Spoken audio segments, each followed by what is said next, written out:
pessoal aí. Vocês conhecem? Glória então, a Deus. vem pra cá, Marcelo e Fernando.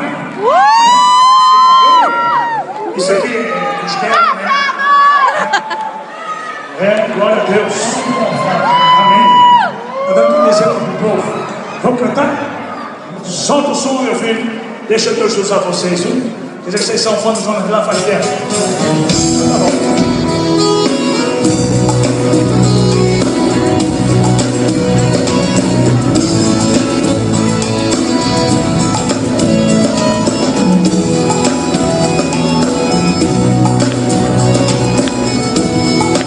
É assim, ó. Eu não esse destino, é minha razão.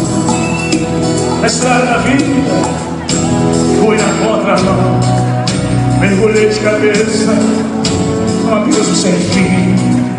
Loucuras e tristeza eram parte de minha vida. No pecado eu cruzei a ponte entre a vida e a morte eu cruzei. Senta aí, meu irmão, senta aí, senta aí. Cantando eu vi. E o quê?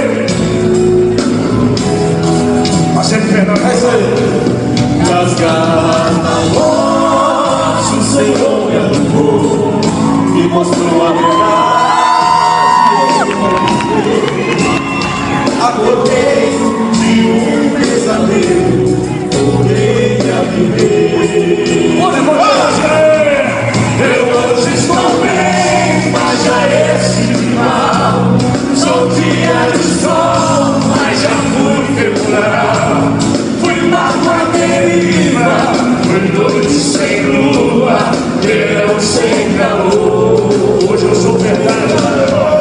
Hoje eu sou verdade, mas já fui engano. Já fui fonte seca, hoje eu sou oceano. A alma ferida, coração quebrado. Jesus confessou. Quem gostou vai para ele. Cadê a alegria do povo desconhecido? Cadê a alegria do povo conhecido? Alô, Marcelo e Fernando, gente. Valeu, Jonas Vilar. Tamo junto aqui, meu irmão, tamo junto. Eu quero ser bênção na vida de vocês, vamos lá. No terrível espinho do pecado eu sei.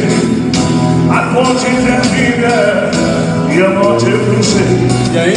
Do outro lado eu vi meus pedaços do chão, a minha mulher.